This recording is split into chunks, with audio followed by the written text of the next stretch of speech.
Hey, Bill 1911 here. Today we're out doing some fishing. I got to take a day off sometime, and we ran into some people out here that are going to show us some of the fish that they're looking at. They caught a couple of them for aquariums and things like that, so we're going to take a look at what they got. What's your name?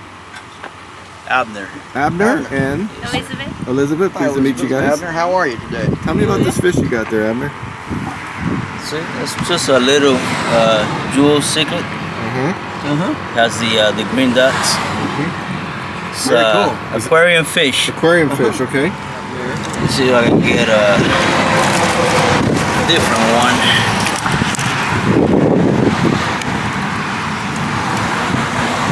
It's another one. That's another jeweled one? Okay. Yeah, same kind. Now I saw a bigger one. Is there a bigger? Don't let them fall. Those are shiners right there. Those are bait. Those are bait. Okay. They don't want to be held, do they? Would you? So that's it. It's a slippery, slimy little thing, huh? Yeah, they are. Get away. So do you guys come out here and fish often, or is this just a wild thing? Just wanted to try. Well, how many gallon aquarium you have? I got a seat too. Oh, What you got? Hey, how you doing? Good, how are you? Good, we're doing a YouTube video. Some bait and some jewel cichlids. Oh, so y'all ain't caught nothing. What y'all fishing for? Aquarium fish. Oh. We just showed up. We're doing a YouTube video on fish on the trail, and we saw these guys out there catching stuff, and well, very, very interesting. Right. Elizabeth, are you the ones that caught the big fish, or did he catch the big fish? I did. You did, he caught huh? the big ones, yeah. He caught the See? Oh, there you go. That's a green terror. Okay. Oh, no! Oh, right there, Elizabeth. Yeah, don't step on him, Clyde. Oh, he almost did. You gotta clean him up, They Elizabeth. got green lines on the side of the face. He's a pretty little guy. Yeah. All right. Very cool. Well, thank you. Thank you very much showing for and taking us the your time. fish. That's really cool. So we'll hold on. Let's take a look at it. Take a picture of him? Sure. Okay. So, Bill, tell me about this fish. Okay, this is a gar. Okay. If you look at this fish, he has some really, really tightly interlocked scales on him.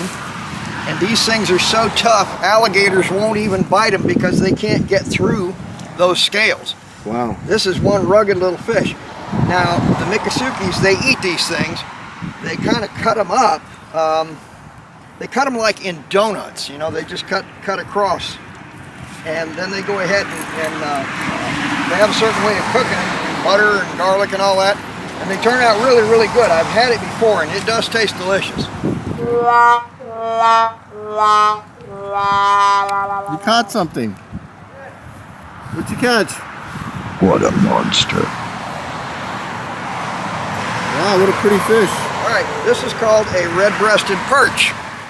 All right, before we started out today, we bought some night crawlers. These are particularly favored worms among fishermen because they're big. There's a good bit of meat on these worms, and you can bait your hook with them, and you can catch a lot of fish with them. So we're going to go ahead and show you how to bait a hook with one of these. The first thing I'm going to do is I'm just going to take that worm, and I'm going to pinch him really hard and break him in half. Okay, because you don't need a whole worm to catch fish with. So, come on, break. There we go. So we get a piece of worm, and we're going to bait our hook.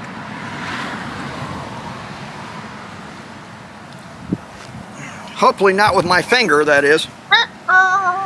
So we're going to take this worm, and we're just going to several times hook it through this hook. Now the reason why we go several times is because if a small fish grabs it, he'll just pull off a chunk of it and not the entire bait. So it works a little better that way. Now, while you're doing this, Mr. Worm is busy wriggling like crazy because he's not wild about all of this, and I don't blame him. But, oh, come on. Come on, Wiggles.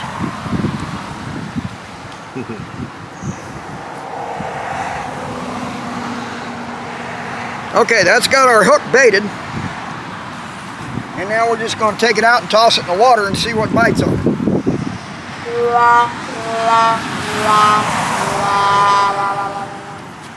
You caught the same fish. Nope, this is not. Another monster. This is slightly different. not. This is the same type of fish. The same type of fish as we caught before. He's just a little smaller. Huh? And he's not as colorful. So, I don't know. Are they good for aquariums? Yeah, he'd be all right for an aquarium. He might be a little bit on the aggressive side and eat some of your smaller fishes, though. I don't know.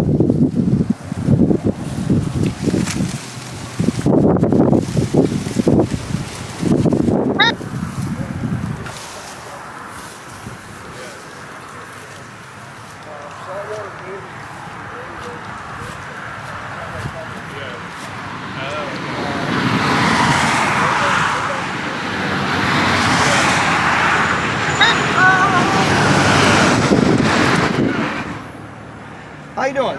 I'm Bill 1911, and you are? Hi, I'm Matt from Fort Lauderdale. You're Matt from Fort Lauderdale? And Elia from Switzerland. Elia from Switzerland. Well, welcome to America. Have you been here before? First time. First time? Well, what do you think? Well, it's great. It's great. Interesting place. Yeah, yeah. A A lot to see. A lot to see. You don't have any alligators in Switzerland, No, do you? no, no, we don't have it. They're not big on snow, being cold-blooded. So do you have any questions about the alligator? I can get an answer for you? Yeah, first of all, it looks like. Oh my We god. got big. There you go. He's probably 7, maybe 8 feet long, probably 7. He's good size. So, do the alligators ever come up on land here? Yes, they do. They will get out of the water. On their backs, if you notice, they got a lot of bumps on their Yeah, backs. Well, yeah. those are actually called scoots. They have a specific name. Yeah. They got that name from scooting across each other when they're in groups. Okay. Underneath those scoots, there's actually a bone in there. Yeah. And that bone is porous. It has blood vessels flowing through it. Yeah. They can control the blood going through those scoots. Oh, okay. So they orient themselves to the sun, Yeah. and that's how they warm their blood. Oh, okay. It's very interesting adaptation that they have. Yeah. And how do you dodge a charging alligator? About the only thing you can do, they call it the well. Yeah. What the well is it's a place between the front leg and the back leg.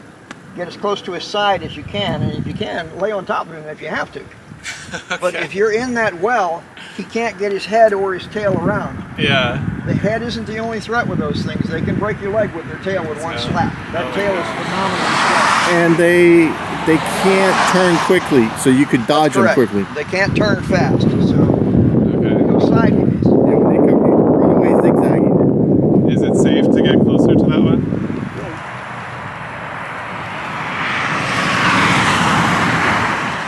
So, Bill, can the gators cross the road?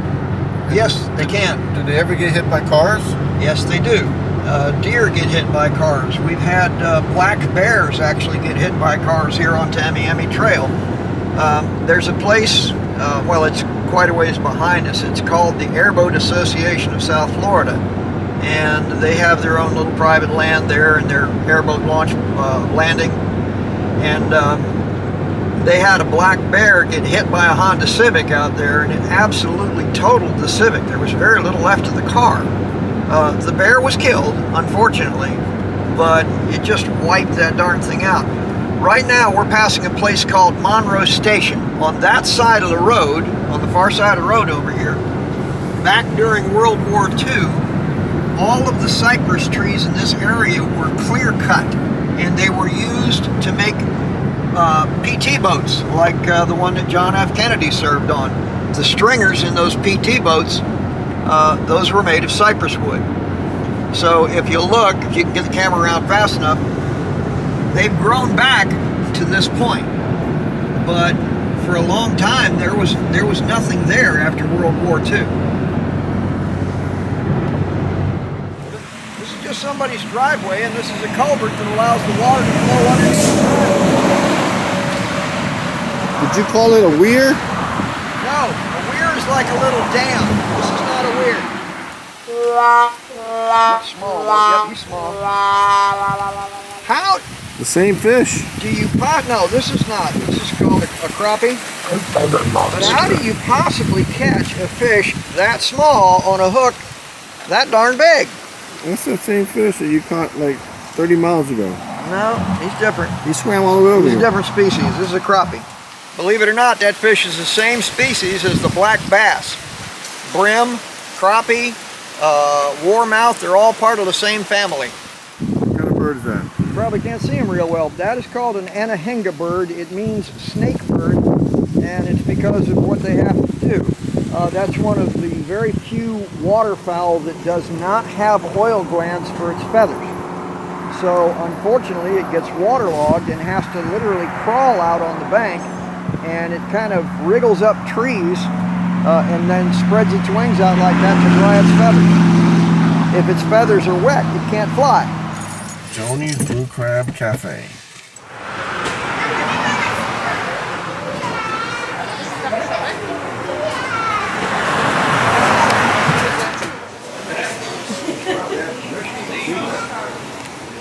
Okay, we're here at Joni's Blue Crabs on US 41 over near Everglades City. Right here is a snake skin. Now that snake skin is an eastern diamondback rattlesnake, and it looks exactly like one that was hanging in a place called Monroe Station. Now Monroe Station burned to the ground years ago, but I would swear this had been hanging up there on that wall forever in Monroe Station. Monroe Station was also a restaurant years ago. But I'll tell you what, that is one gigantic eastern diamondback. He's got to be well over 6 feet long, which is unusual. You hardly ever see one that big. That's why I kind of think this probably came out of there. Okay, Hey Bill, what do we got here? Oh, okay. Well, we're here at Joni's Blue Crabs. Okay. This is gator chunk. That's gator chunk? Yep, that's gator chunk. Alright. I forgot what they said. This was catfish. Yep. No, I think it was grouper. It's either grouper or catfish, Yeah, but yeah. it's a tasty piece of fish. Okay. And this is a hush puppy. Hush. What's in a hush puppy, Bill?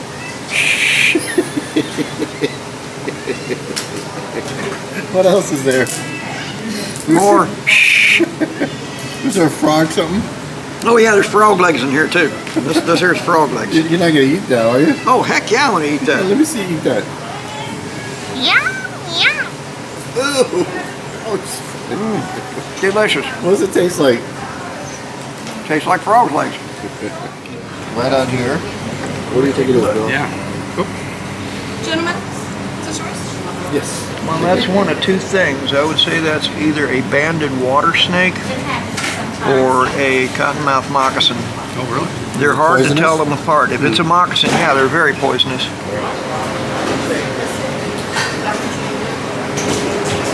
It's like something out of Halloween Horror Night to me.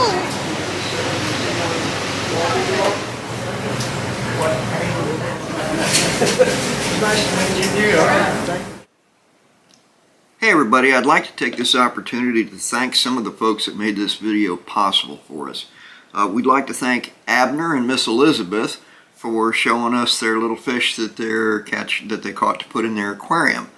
They had some little jeweled cichlids. They were just itty bitty tiny fish, but they were beautiful. I wish we'd gotten some better pictures of them because they were just so colorful.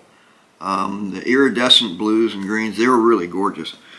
We'd also like to thank Matt from Fort Lauderdale and Elia from Switzerland. They stopped and talked to us a little bit about some of the alligators. Elia made a pretty long trip all the way here from Switzerland. Nice folks, we enjoyed talking to them. We'd also like to thank Joni's Blue Crab Cafe. Joni was a great host. She was really nice to us. She let us film. She let us look around the place. When it came to that big old snake skin, she actually moved some of the furniture out of the way so I could get better pictures of it. So we want to really thank them. They were really great folks. And we would also like to thank them for the food. It was magnificent. I really enjoy frog legs. They're delicious. But everything on the menu was great. The gator chunks were good. The catfish was good. Well, it was either catfish or grouper. I couldn't tell you which, but it was delicious.